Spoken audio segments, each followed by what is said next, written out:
Hello and welcome to the first in the series of Learn to Knit with Hayley. So on our first session we're going to look at how to select the right yarn and needles and how they need to be compatible and a few other things surrounding that. And I know that if you're here, the main reason will be because you can't wait to get started in learning how to knit. But it's really important that we go over a few of the basics first so that you understand how to set yourself up for success and not for failure. So I'm going to start by showing you some different balls of yarn here. Now we generally refer to them as yarn and not wool because wool is a natural non-man-made product, but yarn is used interchangeably to mean anything synthetic as well as wool as well. So yarn really is just your working material, and they usually come in a ball like this. So this is a chunky, which is quite thick, as you can see, and we have lots of different types of wool and yarn that we can use. This one, as you can see, is thinner, and then we've got one that is a little bit different. With this one is a crinkle, and so you can get lots of different types, colours, cuddlies. There is a good place to start and a not so good place to start, and I mentioned setting yourself up for success and not failure. Although these types of yarn are the ones that generally spark people's interest and get them wanting to learn, they're not the easiest to start with. And as you can see by the makeup of the yarn itself, it's very fluffy, and what that's going to do is mean that as you're learning, it's going to make it much harder for you to see your stitches. So I would generally say to start with something that is marked as DK. Now DK stands for double knit, and that is the weight of your yarn. So double knit is generally this sort of thickness, and they do all vary slightly, unfortunately.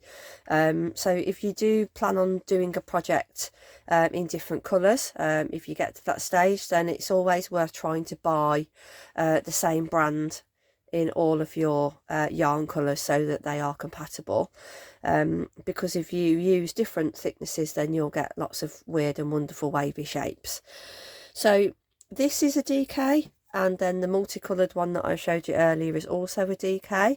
There are lots of different qualities. Whichever brand you choose, as I say, make sure it's one that you feel relatively comfortable with. Now I'm going to choose Women's Institute because I like the fact that it's fairly structured. It doesn't pill or fluff very easily, and it's really easy to see the stitches when you're learning to knit. So how to make sure that you know what size needle to use as well. Now on this lovely band that comes around your yarn, there is a lot of information there that will help you to select the right needle. So this one says that it's compatible, recommended a 4mm crochet hook, which is that symbol just there, and then a 4mm set of needles. Now there are lots of different types of needles as well, and this one has just told us that we need to use a 4mm needle, and I think these are, I may be wrong, they feel a little bit skinny. So these are 3 3/4 needles, but on the end of your needles you will have this here that tells you what size these needles are. Now the Women's Institute yarn that we looked at also had a 6 next to the 4mm.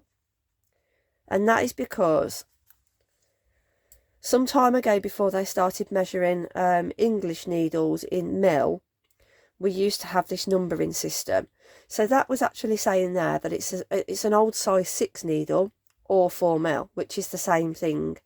Now, if you're ever unsure as to the size of your needle, for instance, if it's not marked or it's come off or it's worn away, which can happen with needles such as this type, which are imprinted, and I'll come on to what they're used for in a moment, you can buy a needle gauge, which is one of these, and they are really inexpensive and available almost anywhere that sells usual craft supplies.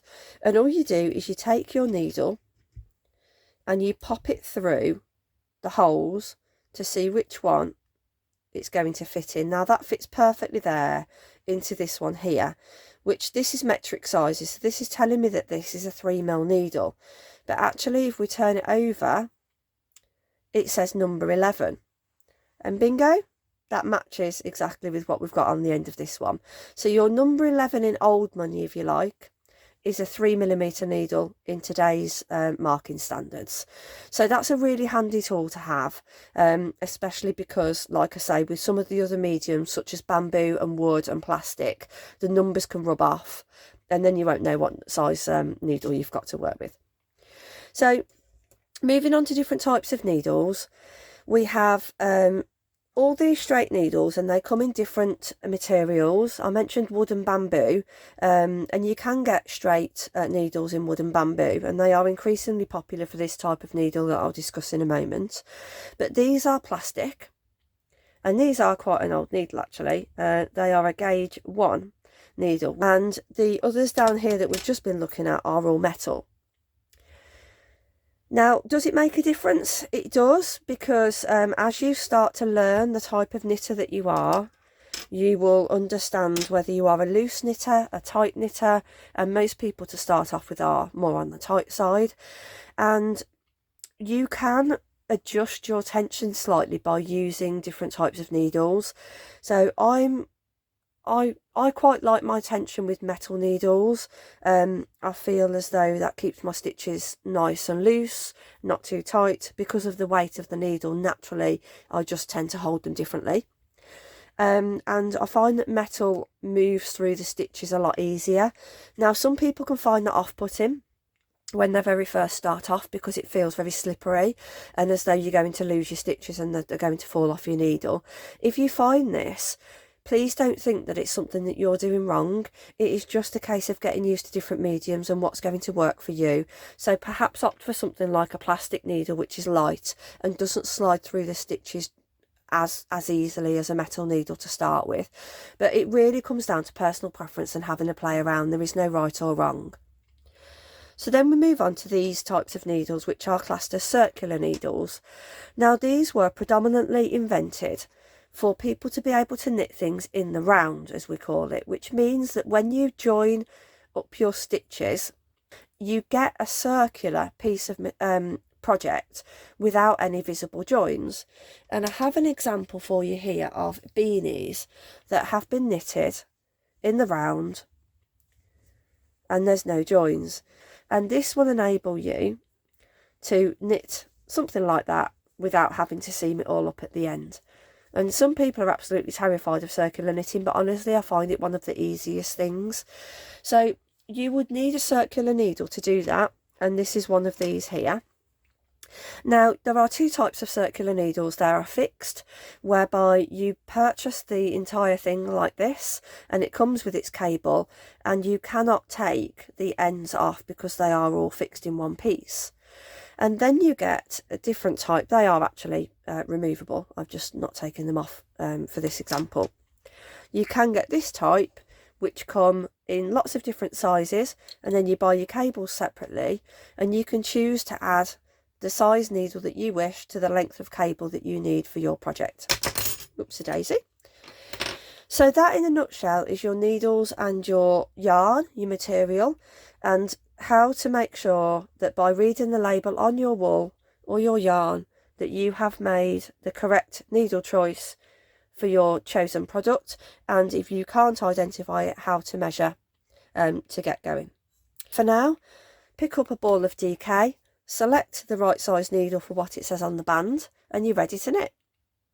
Thank you guys. If you want to move on to session 2, it should be up there and ready for you to go to straight after this one. I'll see you all there.